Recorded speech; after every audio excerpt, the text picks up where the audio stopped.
नमस्कार दोस्तों, exam कांकस channel पे आपका स्वागत है। मैं हूं के.एन. मिश्रा। दोस्तों, जैसा कि आप लोग जानते हैं कि हम लोग एग्जाम कांकस चैनल पे मध्यकालीन इतिहास विषय का अध्ययन कर रहे हैं। पिछली वीडियो में हम लोगों ने भारत पर अरबों के आक्रमण, कारण, परिणाम और प्रभाव की चर्चा की थी। जैसा कि हमने बताया था कि अरबों के द्वारा भारत में पहली बार इस्लाम का प्रवेश होता है। अब आज हमारा नया टॉपिक है महमूद गजनवी का भारत पर आक्रमण। हमारी परीक्षा की दृष्टि से ये बहुत इंपॉर्टेंट टॉपिक है। और दूसरी जो सबसे बड़ी बात है वो है कि तुर्कों द्वारा यह भारत पर पहला आक्रमण है। ठीक है, यहाँ से हमारी परीक्षाओं में, चाहे वो यूपी पीसीएस की परीक्षा हो, चाहे आरओ की परीक्षा हो, चाहे यूपी SSS की हो, एसएससी की हो या यूपी पुलिस की हो, जहाँ भी जीएस में इतिहास के प्रश्न पूछे जाते हैं, इस टॉपिक से कई प्रश्न पूछे जाते हैं। ठीक है, तो पहले ये जान लेते हैं कि इस टॉपिक को हमें क्यों पढ़ना है और इसकी इम्पोर्टेंस हमारे लिए क्या है। तो पहले उन प्रश्नों को जान लेते हैं जो यहाँ से पूछे गए हैं, तो पता चल जाएगा कि ये टॉपिक हमारे लिए कितना इम्पोर्टेंट है। ठीक है, तो देखिए इस टॉपिक से पूछे जाने वाले प्रमुख प्रश्नों में पहला प्रश्न, गजनी राजवंश का संस्थापक कौन था। ठीक है, अब देखिए नाम से ही पता है ये महमूद गजनवी है। तो गजनी इसकी राजधानी थी। ठीक है, तो इस राजवंश की स्थापना उसकी स्थान के नाम पे पड़ा है। तो गजनी राजवंश का संस्थापक कौन था, ये प्रश्न पूछा जाता है। दूसरा जो प्रश्न बहुत पूछा जाता है वो महमूद गजनी ने भारत पर कितनी बार आक्रमण किया। ठीक है, आपको पता होगा, और अगर आप नहीं जानते होंगे तो अभी हम बताएंगे आपको कि कितनी बार महमूद गजनी ने भारत पर आक्रमण किया। ठीक है, तीसरा जो बहुत इंपॉर्टेंट प्रश्न है, जो अक्सर कठिन प्रश्नों में गिना जाता है, कौन चंदेल शासक था जो गजनवी से पराजित नहीं हुआ था। ठीक है, कौन सा चंदेल शासक था जो गजनवी से पराजित नहीं हुआ था। चौथा प्रश्न है, महमूद गजनवी का दरबारी इतिहासकार कौन था। दरबारी इतिहासकार कौन था, ये भी प्रश्न कई बार पूछा गया है। पांचवा बहुत इंपॉर्टेंट प्रश्न है, शाहनामा का लेखक फिरदौसी। ठीक है, शाहनामा का लेखक फिरदौसी किसके दरबार में था, या ऐसे भी पूछा जाता है कि शाहनामा किसने लिखी। ठीक है, चूंकि ये फारसी ग्रंथ है और ये बहुत इंपॉर्टेंट है, इसके बारे में हम आगे आपको बताएंगे। ये पूछा जाता है कि शाहनामा की रचयिता कौन है या फिरदौसी की कृति का नाम क्या है। ठीक है, ये इंपॉर्टेंट प्रश्न है। पांचवा प्रश्न है जो बहुत चर्चा में रहता है, पुराणों का अध्ययन करने वाला पहला मुसलमान कौन था। पुराणों का अध्ययन करने वाला पहला मुसलमान कौन था। आपने अक्सर इस प्रश्न को सुना होगा, हर परीक्षा में लगभग पूछा जाता है। अगला प्रश्न है, महमूद गजनवी के साथ भारत आने वाला प्रमुख इतिहासकार कौन था। महमूद गजनवी के साथ भारत आने वाला प्रमुख इतिहासकार, ये बताना है आपको। आठवां प्रश्न है, अलबरूनी भारत कब आया। इसमें जो है आपको ये बताना है कि कौन सी शताब्दी थी जब अलबरूनी भारत आया। या कभी कभी ये पूछा जाता है कि महमूद गजनवी के साथ कौन सा प्रसिद्ध इतिहासकार भारत आया था। ये बहुत इंपॉर्टेंट प्रश्न है, ये भी पूछा जाता है लगातार। महमूद गजनवी के हमले के बाद किसने सोमनाथ मंदिर का पुनर्निर्माण किया। देखिए, महमूद गजनवी ने सोमनाथ मंदिर पर अटैक किया था और उसे पूरी तरह से नष्ट कर दिया था। वहाँ से अकूत संपत्ति ये उठा के गजनी ले गया था। तो जब सोमनाथ मंदिर पे इसका हमला हुआ, हमले के बाद जो परिस्थितियाँ पैदा हुई, उसके बाद सोमनाथ मंदिर का पुनर्निर्माण किसने किया, इसके बारे में ये प्रश्न पूछा जाता है। अगला प्रश्न है, किस मुस्लिम शासक ने सर्वप्रथम संस्कृत मुद्रालेख के साथ चांदी के सिक्के चलाए। क्या है, किस मुस्लिम शासक ने सर्वप्रथम संस्कृत मुद्रालेख के साथ चांदी के सिक्के चलाए। ये भी बहुत इंपॉर्टेंट प्रश्न है, अक्सर परीक्षाओं में पूछा जाता है। तो जैसा आपने देखा, इतने प्रश्नों को देख के आपको लगता होगा कि ये टॉपिक बहुत इंपॉर्टेंट है और यहाँ से हमारी परीक्षाओं में बहुत सारे प्रश्न पूछे जाते हैं। ठीक है, तो अब आगे चलते हैं और आगे हम जैसे जैसे महमूद गजनवी के भारत पर आक्रमण की चर्चा करते जाएंगे, वैसे वैसे आपको इन प्रश्नों का जवाब मिलता जाएगा। ठीक है, और अंतिम में हम सारे प्रश्नों की समरी के रूप में आपको इनका आंसर बताएंगे। ठीक है, तो आप हमारे साथ बने रहिए। चलिए देखते हैं आगे। आइए अब देखते हैं कि गजनवी वंश का संस्थापक कौन था, किसने इस वंश की स्थापना की। ठीक है, तो गजनवी वंश का एक अन्य नाम है, इसका यामिनी वंश कहते हैं। क्या? गजनवी वंश का एक अन्य नाम है यामिनी वंश। ये बहुत इंपॉर्टेंट है, परीक्षाओं में पूछा जाता है अक्सर कि महमूद गजनवी का वंश कौन सा है, तो ये यामिनी वंश भी कहते हैं गजनवी वंश को या गजनी वंश को। ठीक है, आगे चलते हैं। देखिए 10वीं शताब्दी में क्या हुआ कि जो इस्लामिक एरिया थी उधर बहुत उथल पुथल का काल था। खलीफा जो है निर्बल हो गए, खलीफा निर्बल हो गए और समानी साम्राज्य का पतन हो गया। जब समानी साम्राज्य का पतन हुआ तो इनका एक तुर्क गुलाम था जिसका नाम था अल्पतगीन या अलप्तगीन, दोनों सही है। तो इनका एक तुर्क गुलाम था जिसका नाम था अलप्तगीन। अलप्तगीन ने एक स्वतंत्र राज्य की स्थापना की। ठीक, अब देखिए इसने स्वतंत्र राज्य की स्थापना कहाँ की? गजनी में की। अब गजनी वंश के बारे में बताते हैं कि गजनी वंश जो है ये ईरान की एक शाखा थी। ठीक है, और जब इस पे अरबों का आक्रमण हुआ ईरान पे तो ये भाग के तुर्किस्तान चले गए। तुर्किस्तान जाने के बाद ये बहुत साल तक वहां तुर्कों के साथ रहने लगे। तो उनके साथ रहते रहते ये उनमें इतना घुल मिल गए कि लोग इनको भी तुर्क समझने लगे और ये भी तुर्क कहलाने लगे। ठीक है, समझ में आई आपको बात? तो ये जो है इसीलिए कहा जाता है कि भारत पर तुर्कों का पहला आक्रमण महमूद गजनवी का आक्रमण था। ठीक है, अब ये भी तुर्क कहलाने लगे। अब देखिए अल्पतगीन के बारे में या अलप्तगीन के बारे में जान लेते हैं। अलप्तगीन बुखारा के जो समानी शासक थे अब्दुल मलिक उनका तुर्कदास था। ठीक है, बुखारा के समानी शासक अब्दुल मलिक का तुर्कदास था। इन्होंने जो है इसे 956 ईस्वी में खुरासान का राज्यपाल नियुक्त किया। ठीक है, तो अल्पतगीन इतना योग्य था कि जिसे बुखारा के समानी शासक ने खुरासान का राज्यपाल नियुक्त कर दिया।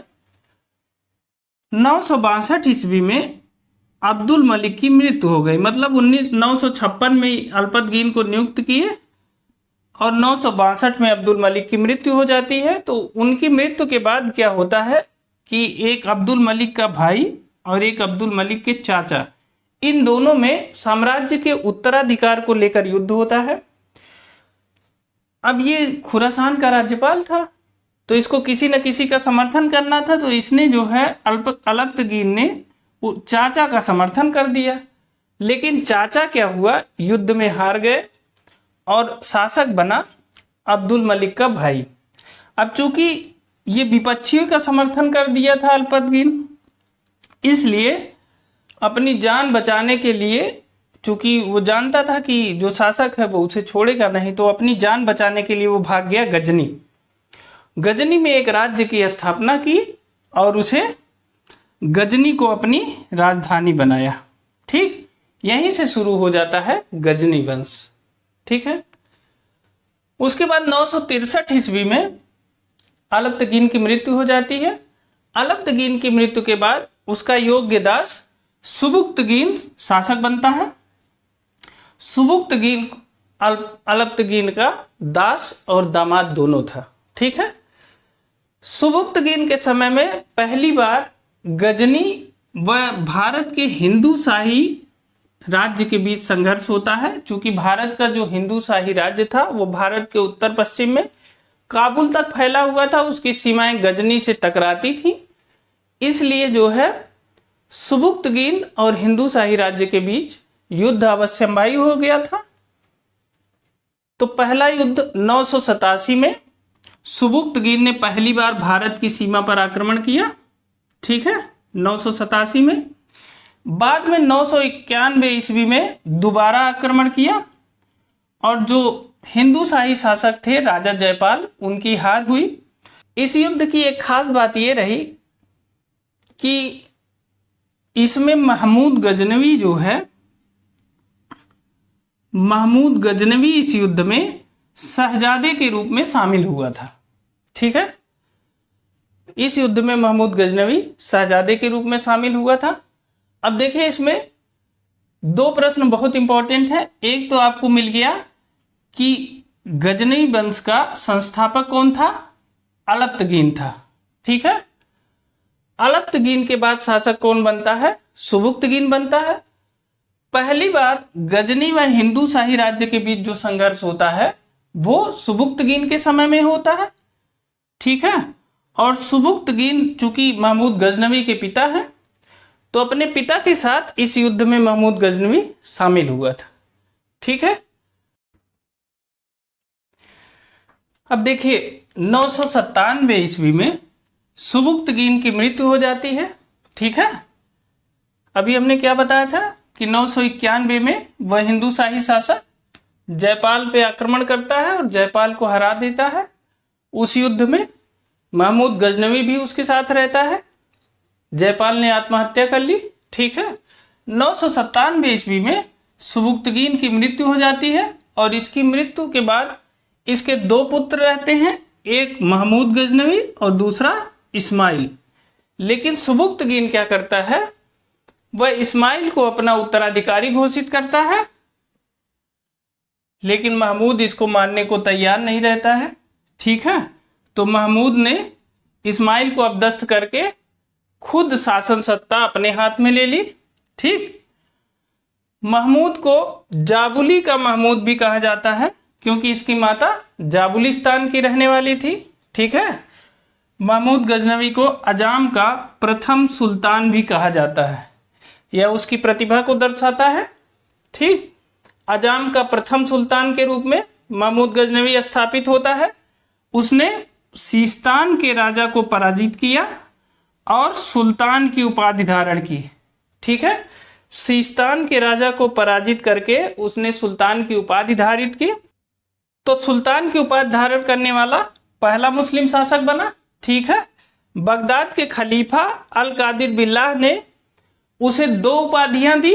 एक दी यामीन उद्दौला, क्या, यामीन उद्दौला। यामीन उद्दौला मतलब साम्राज्य का दाहिना हाथ, क्या, साम्राज्य का दाहिना हाथ। और दूसरी उपाधि जो उन्होंने दी वो दी आमीन उल मिल्लत, क्या है, आमीन उल मिल्लत। ये दो उपाधियां दी। आमीन उल मिल्लत का मतलब है धर्म का रक्षक। इस प्रकार बगदाद के खलीफा ने महमूद को यामीन उद दौला और आमीन उल मिल्लत की दो उपाधियां दी। ठीक है, कहा जाता है कि जब खलीफा ने उसको ये उपाधियां दी, वो ये उपाधि ग्रहण कर रहा था, तो उसी समय उसने एक शपथ लिया और शपथ ये थी कि वह हर वर्ष भारत पर आक्रमण करेगा। इस बात को याद रखिएगा। ऐसा लेखकों का कहना है, इतिहासकारों का, कि जब उसे ये उपाधियां दी गई उसी दौरान उसने यह शपथ लिया कि वह आज से अब हर वर्ष भारत पर आक्रमण करेगा। ठीक है, अब चलिए ये हो गया। अब आक्रमण की बात हो गई तो महमूद गजनवी ने भारत पर आक्रमण किया। आक्रमण का उद्देश्य क्या था, पहले उद्देश्य जान लेते हैं। तो कहा जाता है कि महमूद गजनवी बहुत लालची आदमी था, क्योंकि उस समय जो भारत की स्थिति थी वो आर्थिक रूप से बहुत संपन्न थी और इसकी चर्चा हर क्षेत्र में हुआ करती थी कि भारत के व्यापारी, भारत के मंदिर बहुत धनाढ्य हैं।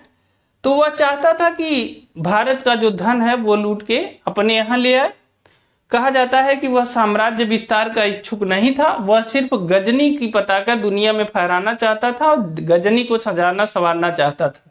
ठीक है, तो पहली उसकी जो पहला उद्देश्य था वो था धन की लालसा।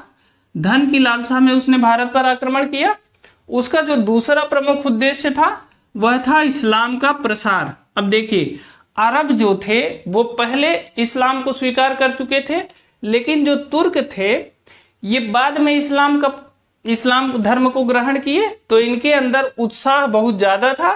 तो ये उस धर्म को लेकर, मतलब उस धर्म का प्रसार पूरी दुनिया में करने को लेकर बहुत उत्साही थे।